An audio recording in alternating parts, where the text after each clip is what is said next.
दोस्तों नमस्कार, स्वागत है एक बार फिर से देश और दुनिया की तमाम बड़ी खबरों में। आपसे निवेदन है कृपया चैनल को सब्सक्राइब करें और घंटी बटन भी दबा दें। ये पहली बड़ी खबर है, देश के कई हिस्सों को मिलने जा रहा बड़ा तोहफा। पीएम नरेंद्र मोदी 10 वंदे भारत ट्रेनों का करेंगे उद्घाटन। दरअसल पीएम नरेंद्र मोदी मंगलवार को गुजरात और राजस्थान का दौरा करेंगे। इस दौरान वो 85,000 करोड़ रुपए के रेलवे प्रोजेक्ट का शिलान्यास करेंगे। इसके अलावा पीएम नरेंद्र मोदी इसी दिन 10 नई वंदे भारत ट्रेनों को भी हरी झंडी दिखाकर रवाना करेंगे। अगली बड़ी खबर है, इस बार लोकसभा चुनाव में जमकर उड़ेंगे उड़न खटोले, धुआंधार होगा प्रचार, किराया 5 लाख से भी ज्यादा। दरअसल लोकसभा चुनाव 2024 को लेकर आदर्श आचार संहिता कभी भी जारी हो सकती है। इस बीच तमाम दलों द्वारा लोकसभा सीटों पर प्रत्याशियों का ऐलान किया जा रहा है। ऐसे में चुनाव में जमकर प्रचार की उम्मीद है। विमानन उद्योग से जुड़े विशेषज्ञों का कहना है कि 2024 के लोकसभा चुनाव के लिए राजनीतिक दलों की तैयारी के बीच विशेष विमानों और हेलीकॉप्टर की मांग में पिछले लोकसभा चुनाव के मुकाबले 40% तक बढ़ोतरी होने की संभावना है। आपको बता दें कि विशेष विमान का शुल्क 4.5 लाख रुपए से लेकर 5,25,000 रुपए प्रति घंटे के बीच हो सकता है। अगली बड़ी खबर, ममता बनर्जी ने इंडिया गठबंधन को दे दिया जोर का झटका। बंगाल की सभी 42 सीटों पर घोषित कर दिए उम्मीदवार। 2 क्रिकेटर और 6 फिल्म स्टारों को भी दे दिया टिकट। दरअसल टीएमसी ने पश्चिम बंगाल की सभी 42 सीटों पर अपने उम्मीदवारों का ऐलान कर दिया। टीएमसी के उम्मीदवारों में 2 क्रिकेटर और 6 फिल्म स्टार शामिल हैं। एक तरफ जहां पर पूर्व क्रिकेटर यूसुफ पठान सियासत की पिच पर अपनी पारी खेलने के लिए उतरेंगे, तो वहीं दूसरी तरफ शत्रुघ्न सिन्हा आसनसोल सीट से चुनावी मैदान में ताल ठोकेंगे। आपको बता दें कि टीएमसी उम्मीदवारों की लिस्ट के मुताबिक बंगाली फिल्म स्टार रचना बनर्जी हुगली की सीट से चुनाव लड़ेंगी। ऐसे में इस सीट पर बीजेपी और टीएमसी की मेगा फाइट देखने को मिलेगी। अगली बड़ी खबर, टीएमसी की लिस्ट पर जमकर भड़के कांग्रेस नेता अधीर रंजन चौधरी। बोले भरोसे के लायक नहीं है ममता बनर्जी, उन्हें ईडी और सीबीआई का डर है। दरअसल ममता बनर्जी ने बहरामपुर से अधीर रंजन चौधरी के खिलाफ पूर्व क्रिकेटर यूसुफ पठान को उम्मीदवार बनाया है। इस पर कांग्रेस नेता अधीर रंजन चौधरी ने ममता बनर्जी के ऊपर जबरदस्त हमला बोला। अधीर रंजन चौधरी ने कहा कि सभी 42 सीटों पर उम्मीदवार उतारकर ममता बनर्जी ने यह साबित कर दिया है कि उन पर भरोसा नहीं किया जा सकता। उन्होंने आगे कहा कि इस लिस्ट के साथ ही ममता बनर्जी ने पीएम ऑफिस को संदेश दे दिया है कि वो इंडिया गठबंधन का हिस्सा नहीं है। अधीर रंजन चौधरी ने कहा कि ममता बनर्जी को डर है कि अगर वो इंडिया गठबंधन का हिस्सा बनती हैं तो ईडी और सीबीआई के छापे पड़ने लगेंगे। अगली बड़ी खबर, क्रिकेटर यूसुफ पठान को टिकट देने पर बीजेपी ने टीएमसी पर साधा निशाना। कहा अब प्रधानमंत्री मोदी को बाहरी मत कहना। दरअसल ममता बनर्जी ने अपने सभी उम्मीदवारों की लिस्ट जारी कर दी है। इस पर प्रतिक्रिया देते हुए भाजपा ने ममता बनर्जी के नेतृत्व वाली पार्टी पर बाहर से लोगों को आगे लाने का आरोप लगाया। बंगाल बीजेपी के चीफ सुकांत मजूमदार ने कहा कि टीएमसी उम्मीदवार कीर्ति आजाद और यूसुफ पठान इस राज्य से नहीं है। उन्होंने कहा कि टीएमसी की सूची को लेकर अभिषेक बनर्जी ऐसे बयान दे रहे थे जैसे भाजपा बंगाल विरोधी हो। उन्होंने कहा कि उनके उम्मीदवारों को देखकर यह साफ हो गया है कि ममता बनर्जी की पार्टी बाहर से लोगों को ला रही है। उन्होंने कहा कि क्या कीर्ति आजाद और यूसुफ पठान बंगाली हैं? उन्होंने कहा कि पठान तो गुजरात से आते हैं, पीएम मोदी भी यहीं से आते हैं। उन्होंने कहा कि ऐसे में ममता बनर्जी के लिए पीएम मोदी बाहरी व्यक्ति कैसे हो जाते हैं। अगली बड़ी खबर, ममता बनर्जी ने की मेगा रैली, बोली अब बंगाल दिखाएगा रास्ता। दरअसल मुख्यमंत्री ममता बनर्जी ने कोलकाता में रैली को संबोधित करते हुए बड़ा ऐलान किया कि तृणमूल कांग्रेस पश्चिम बंगाल में अकेले ही चुनाव लड़ेगी। उन्होंने ब्रिगेड परेड ग्राउंड में कहा कि देश किस दिशा में चलेगा ये बंगाल तय करेगा, बंगाल ही देश को रास्ता दिखाएगा। इसके अलावा ममता बनर्जी ने असम और मेघालय में भी चुनाव लड़ने का ऐलान कर दिया। ममता बनर्जी ने कहा कि तृणमूल कांग्रेस उत्तर प्रदेश में भी एक लोकसभा सीट पर चुनाव लड़ने के लिए समाजवादी पार्टी के नेता अखिलेश यादव से बातचीत कर रही है। अगली बड़ी खबर, किसानों ने रेलवे ट्रैक पर डाल दिया डेरा, थम गए 100 से ज्यादा ट्रेनों के पहिए, यात्री हो गए परेशान। दरअसल 1 महीने से अपनी मांगों को लेकर आंदोलनरत किसानों ने रविवार को 4 घंटे के रेल रोको आंदोलन का आह्वान किया था। ऐसे में पंजाब और हरियाणा में कई जगहों पर किसान रेल की पटरियों पर बैठ गए। दोपहर के 12 बजे किसान रेलवे ट्रैक पर आ गए और कई ट्रेनों के पहिए थम गए। 4 बजे तक ट्रेनों के पहिए जाम रहे। किसान पंजाब में 22 जिलों में 52 स्थानों पर ट्रैक पर बैठ गए। वहीं हरियाणा में सिरसा समेत 3 जगहों पर रेलवे ट्रैक जाम कर दिया। दोनों राज्यों में 100 से ज्यादा ट्रेनें प्रभावित हुई। यात्रियों को भारी परेशानी का सामना करना पड़ा। अगली बड़ी खबर, शंभू बॉर्डर पर रेलवे ट्रैक पर बैठे किसान, ब्यास व लुधियाना से वापस भेजी गई ट्रेनें। दरअसल शंभू बॉर्डर पर किसान नेता रेलवे ट्रैक पर बैठ गए। मोहाली रेलवे स्टेशन पर भी रेल ट्रैक पर किसान मौजूद थे। अमृतसर, जालंधर और सुनाम में किसान रेलवे ट्रैक पर बैठ गए। इस वजह से ट्रेनों को रोका गया। आसपास पुलिस के जवान भी मुस्तैद थे। भारी पुलिस बल की तैनाती की गई। आपको बता दें कि किसानों के धरने के कारण रेलवे ने कुछ गाड़ियों को ब्यास व लुधियाना से ही वापस भेज दिया। अगली बड़ी खबर, पीएम मोदी ने आजमगढ़ को दे दी बड़ी गारंटी, बोले इंडी गठबंधन की उड़ रही नींद। दरअसल पीएम नरेंद्र मोदी ने आजमगढ़ से 34,676 करोड़ रुपए की 782 विकास परियोजनाओं की सौगात दी। इस मौके पर पीएम मोदी ने विपक्ष पर जमकर हमला किया और कहा कि आज आजमगढ़ में एक नया इतिहास लिखा जा रहा है। उन्होंने कहा कि यहां से विदेश तक जो भी आजमगढ़ का है उसे बहुत खुशी हो रही होगी। उन्होंने कहा कि आपका ये प्यार और आजमगढ़ का विकास जातिवाद, परिवारवाद और वोट बैंक के भरोसे बैठे इंडी गठबंधन की नींद उड़ा रहा है। पीएम मोदी ने कहा कि यहां के लोगों ने माफियाओं का राज देखा है, आज यहां का कानून भी जनता देख रही है। पीएम मोदी ने कहा कि आजमगढ़ अब आजन्मगढ़ है, ये आजन्मगढ़ आजन्म रहेगा और अनंत काल तक विकास का गढ़ बना रहेगा, ये मोदी की गारंटी है।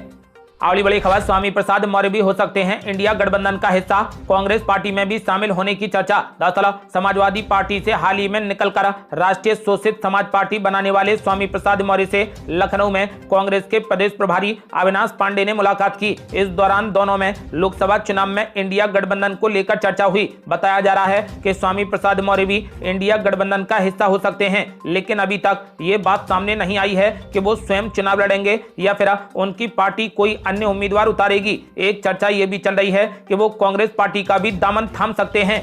अगली बड़ी खबर, दिल्ली की सीमाओं पर चौकसी, स्टेशनों पर चेकिंग, इस बार भी दिल्ली नहीं पहुंच पाए किसान। दरअसल किसानों के रेल रोको आंदोलन और दिल्ली कूच की आशंकाओं को ध्यान में रखते हुए राष्ट्रीय राजधानी दिल्ली की सीमावर्ती इलाकों की सड़कों और रेलवे स्टेशनों पर सघन तलाशी अभियान चलाया गया। सिंघू बॉर्डर पर भी सुरक्षा के कड़े बंदोबस्त किए गए थे। नोएडा दिल्ली सीमा और कालिंदी कुंज स्थित नोएडा दिल्ली सीमा पर पुलिस बल की तैनाती रही। यही नहीं, यूपी से दिल्ली जाने वाले एक्सप्रेस वे पर भी दिल्ली पुलिस के साथ मिलिट्री के जवान तैनात रहे। पुलिस ने बैरिकेड लगाकर वाहनों पर नजर रखी। आलम यह है कि कड़ी सुरक्षा के कारण किसान इस बार भी दिल्ली में दाखिल नहीं हो पाए।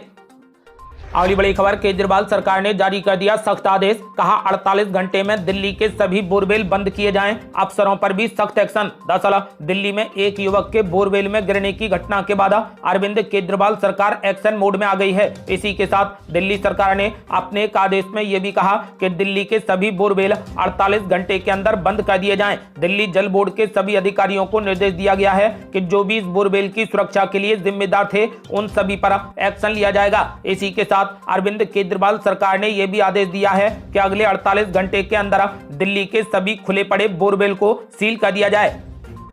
अगली बड़ी खबर, पीएम मोदी ने दिलाया लखपति दीदी बनाने का संकल्प, महिलाओं के खाते में पहुंचा महतारी बंधन योजना का पैसा तो खिल उठे चेहरे। दरअसल छत्तीसगढ़ में प्रधानमंत्री नरेंद्र मोदी ने महतारी बंधन योजना की शुरुआत कर दी है। प्रदेश की 70 लाख से अधिक महिलाओं को महतारी बंधन योजना के तहत मिलने वाली 1,000 रुपए प्रतिमाह की पहली किस्त कुल 655 करोड़ रुपए महिलाओं के खाते में ट्रांसफर कर दिए गए हैं। इस कार्यक्रम के साथ ही पीएम नरेंद्र मोदी ने प्रदेश की महिलाओं को संबोधित करते हुए कहा कि डबल इंजन की सरकार की प्राथमिकता महिलाओं का कल्याण है। इसके साथ ही उन्होंने प्रदेश की महिलाओं से चर्चा करते हुए उन्हें लखपति दीदी बनाने के संकल्प की भी चर्चा की। अगली बड़ी खबर, राजस्थान में बीजेपी के खिलाफ पेट्रोल पंप संचालकों ने कर दी बड़ी हड़ताल, नहीं मिल रहा पेट्रोल डीजल। दरअसल राजस्थान में 12 मार्च की सुबह 6 बजे तक सभी पेट्रोल पंप बंद रहेंगे। पेट्रोलियम डीलर्स एसोसिएशन ने 48 घंटे के लिए हड़ताल कर दी है। रविवार सुबह 6 बजे से मंगलवार सुबह 6 बजे तक प्रदेश के सभी पेट्रोल पंप बंद रहेंगे, जबकि 11 मार्च को जयपुर में सचिवालय का घेराव करेंगे। रविवार सुबह 6 बजे से लेकर 12 मार्च 6 बजे तक हड़ताल रहेगी। वैट कम करने और कमीशन बढ़ाने की मांग को लेकर पेट्रोल पंप संचालक हड़ताल पर हैं। अगली बड़ी खबर, पेट्रोल पंप की हड़ताल पर अशोक गहलोत ने बीजेपी पर साधा निशाना, बोले ये है मोदी की खोखली गारंटियों की असली सच्चाई। दरअसल राजस्थान के पूर्व मुख्यमंत्री अशोक गहलोत ने पेट्रोल पंपों की हड़ताल पर मोदी सरकार पर निशाना साधा। अशोक गहलोत ने कहा कि आज राजस्थान के सभी पेट्रोल पंपों की हड़ताल प्रधानमंत्री नरेंद्र मोदी की खोखली गारंटियों की असली सच्चाई है। उन्होंने कहा कि जनता को भ्रमित करने के लिए प्रधानमंत्री ने जनता से असत्य बोला कि चुनाव जीतते ही राजस्थान में पेट्रोल डीजल के दाम कम करने की गारंटी दी की थी। जनता ने उन पर भरोसा कर उन्हें वोट दिया। अब जनता को ना तो पेट्रोल डीजल सस्ता मिल रहा है और ना ही कांग्रेस सरकार की जन कल्याणकारी योजनाओं का लाभ मिल रहा है। अगली बड़ी खबर, कांग्रेस पार्टी को लगा जोरदार झटका। राजस्थान में एक साथ 32 नेता बीजेपी में हो गए शामिल। दरअसल राजस्थान कांग्रेस के छोटे बड़े करीब 32 नेता बीजेपी में शामिल हो गए। इस पर नेता प्रतिपक्ष टीकाराम जूली ने बीजेपी पर जबरदस्त हमला किया। टीकाराम जूली ने कहा कि बीजेपी के हारने का डर है, इसीलिए कांग्रेस के नेताओं को शामिल किया जा रहा है। जूली ने कहा कि बीजेपी बताए कि कांग्रेस की विचारधारा और बीजेपी की विचारधारा में क्या अंतर है। उन्होंने कहा कि जब कांग्रेस की विचारधारा के लोगों को बीजेपी में मिला रहे हैं तो बीजेपी की विचारधारा कहां बची। उन्होंने कहा कि बीजेपी का नैतिक कर्तव्य अब कहां है। उन्होंने कहा कि इससे कांग्रेस पार्टी कमजोर होने वाली नहीं है। अगली बड़ी खबर, कांग्रेस के 32 नेताओं के बीजेपी में शामिल होने पर अशोक गहलोत ने बीजेपी पर बोला जबरदस्त हमला। बोले जांच एजेंसियों का दबाव है, इसीलिए बीजेपी में हुए शामिल। दरअसल राजस्थान के पूर्व मुख्यमंत्री अशोक गहलोत ने लालचंद कटारिया और राजेंद्र यादव समेत अन्य कांग्रेस नेताओं के बीजेपी में शामिल होने पर बड़ी प्रतिक्रिया दी। उन्होंने कहा कि जो नेता कांग्रेस छोड़कर जा रहे हैं उन्हें कांग्रेस ने पहचान दी, केंद्र मंत्री, राज्य में मंत्री बनाया, पार्टी में बड़े पदों पर बिठाया, परंतु पार्टी के मुश्किल वक्त में वो पार्टी छोड़कर भाग रहे हैं। कई लोग कह रहे हैं कि उनके ऊपर केंद्र एजेंसियों का दबाव है, इसीलिए बीजेपी में जा रहे हैं। उन्होंने कहा कि ये वक्त किसी दबाव के आगे झुकने का नहीं है, बल्कि लोकतंत्र को बचाने और देश के भविष्य के लिए संघर्ष करने का है। अगली बड़ी खबर, चुनाव से पहले बीजेपी सांसद ने दे दिया बड़ा झटका। पिता के साथ कांग्रेस में शामिल होने की बड़ी तैयारी। दरअसल लोकसभा चुनाव से ठीक पहले हरियाणा में भाजपा को बड़ा झटका लगा है। हिसार से भाजपा सांसद ब्रजेंद्र सिंह ने पार्टी से इस्तीफा दे दिया है। सूत्रों का कहना है कि पिता के साथ वो कांग्रेस पार्टी में शामिल होने जा रहे हैं। भाजपा सांसद ने सोशल मीडिया प्लेटफॉर्म एक्स पर पोस्ट करते हुए कहा कि राजनीतिक मजबूरी की वजह से मैंने बीजेपी की प्राथमिक सदस्यता से इस्तीफा दे दिया है। मैं पार्टी के अध्यक्ष जेपी नड्डा जी, पीएम मोदी और अमित शाह का आभार व्यक्त करता हूं कि उन्होंने मुझे हिसार के लोगों की सेवा करने का मौका दिया था। आपको बता दें कि ऐसी चर्चा है कि अब वे अपने पिता के साथ कांग्रेस पार्टी में शामिल हो जाएंगे। अगली बड़ी खबर, चुनाव से पहले चुनाव आयोग को मिल सकते हैं सभी सदस्य। चयन समिति की अध्यक्षता करेंगे पीएम मोदी। दरअसल लोकसभा चुनाव से पहले चुनाव आयुक्त अरुण गोयल अपने पद से अचानक इस्तीफा दे चुके हैं। इससे पहले अनूप चंद्र पांडे की 14 फरवरी को सेवानिवृत्ति हो गई थी। अब मुख्य चुनाव आयुक्त राजीव कुमार ही चुनाव प्राधिकरण के एकमात्र सदस्य हैं। ऐसे में लोकसभा चुनाव से पहले सरकार आयुक्त के पदों पर 2 लोगों की नियुक्तियां करने वाली है। सूत्रों का कहना है कि 15 मार्च तक इन 2 पदों को भर लिया जाएगा। इसके लिए चयन समिति की अध्यक्षता खुद पीएम नरेंद्र मोदी कर सकते हैं। अगली बड़ी खबर, भारत ने लगातार चौथे मैच में इंग्लैंड को चटाई धूल। 4-1 से जीती सीरीज, खिलाड़ियों ने दिखाया दम। दरअसल भारत ने इंग्लैंड को धर्मशाला में खेले गए 5वें टेस्ट मैच में पारी और 64 रनों से हरा दिया। ये भारतीय टीम की घरेलू सरजमी पर लगातार 17वीं टेस्ट सीरीज जीत है। इस सीरीज के पहले मैच में भारत को हार मिली थी, लेकिन उसके बाद रोहित शर्मा के नेतृत्व वाली टीम ने दमदार वापसी करते हुए लगातार 4 मैच जीते और भारत ने इस सीरीज को 4-1 से जीत लिया। अगली बड़ी खबर, जस्टिस खानविलकर बने लोकपाल के अध्यक्ष। पीएम मोदी की उपस्थिति में राष्ट्रपति द्रौपदी मुर्मू ने दिलाई शपथ। दरअसल राष्ट्रपति द्रौपदी मुर्मू ने रविवार को राष्ट्रपति भवन में सुप्रीम कोर्ट के पूर्व न्यायाधीश अजय माणिकराव खानविलकर को लोकपाल अध्यक्ष पद की शपथ दिला दी। इस मौके पर पीएम नरेंद्र मोदी और उपराष्ट्रपति जगदीप धनखड़ भी मौजूद रहे। जस्टिस खानविलकर सुप्रीम कोर्ट में 6 साल का कार्यकाल पूरा करने के बाद जुलाई 2022 में सेवानिवृत्त हो गए थे। आज से वो लोकपाल अध्यक्ष की भूमिका निभाएंगे।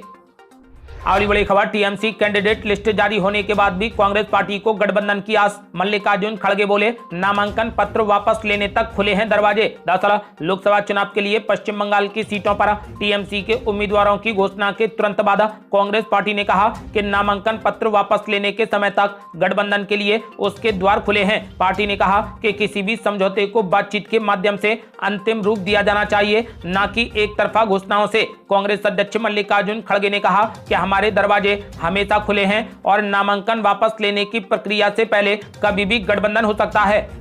अगली बड़ी खबर, चुनाव आयुक्त पद से अरुण गोयल के अचानक इस्तीफे पर ममता बनर्जी ने दिया रिएक्शन। बोली मैं उन्हें सैल्यूट करती हूं। दरअसल पश्चिम बंगाल की मुख्यमंत्री ममता बनर्जी ने लोकसभा चुनाव से कुछ दिन पहले चुनाव आयुक्त के पद से अरुण गोयल के अचानक इस्तीफे पर अपनी प्रतिक्रिया दी। न्यूज एजेंसी पीटीआई के मुताबिक ममता बनर्जी ने अरुण गोयल के ना झुकने की तारीफ की और उन्होंने इस घटनाक्रम को बीजेपी की ओर से दबाव बनाए जाने की कोशिश बताया। ममता बनर्जी ने अरुण गोयल की तारीफ करते हुए कहा कि वो उन्हें सैल्यूट करती हैं। मुख्यमंत्री ममता ने आरोप लगाया कि गोयल का अचानक इस्तीफा लोकसभा चुनाव में हेरफेर करने की बीजेपी की कोशिश का सबूत है। अगली बड़ी खबर, राहुल गांधी ने बीजेपी और आरएसएस पर बोला जबरदस्त हमला। बोले आरएसएस के छुपे मंसूबे आ रहे बाहर, बीजेपी का अंतिम लक्ष्य संविधान को खत्म करना है। दरअसल राहुल गांधी ने भारतीय संविधान को बदलने के मुद्दे पर बीजेपी पर गंभीर सवाल खड़े कर दिए। राहुल गांधी ने कहा कि भाजपा सांसद का बयान है कि उन्हें 400 सीट संविधान बदलने के लिए चाहिए। उन्होंने कहा कि नरेंद्र मोदी और उनके संघ परिवार के छुपे हुए मंसूबों का ये सार्वजनिक ऐलान है। राहुल गांधी ने कहा कि नरेंद्र मोदी और भाजपा का अंतिम लक्ष्य बाबा साहेब के संविधान को खत्म करना है। उन्हें न्याय, बराबरी, नागरिक अधिकार और लोकतंत्र से नफरत है। राहुल गांधी ने कहा कि समाज को बांटना, मीडिया को गुलाम बनाना, अभिव्यक्ति की आजादी पर पहरा और स्वतंत्र संस्थाओं को पंगु बनाकर विपक्ष को मिटाने की साजिश से वो भारत के महान लोकतंत्र को संकीर्ण तानाशाही में बदलना चाहते हैं। राहुल गांधी ने कहा कि हम आजादी के नायकों के सपनों के साथ में ये षड्यंत्र सफल नहीं होने देंगे और अंतिम सांस तक संविधान से मिले लोकतांत्रिक अधिकारों की लड़ाई लड़ते रहेंगे। ये थी अब तक की बेहद बड़ी खबरें। रोजाना की ताजा खबरों को जानने और हमसे जुड़ने के लिए चैनल को लाल बटन दबाकर सब्सक्राइब करें और घंटी बटन भी दबा दें। जल्दी मिलते हैं बड़ी अपडेट के साथ, तब तक के लिए जय हिंद, जय भारत।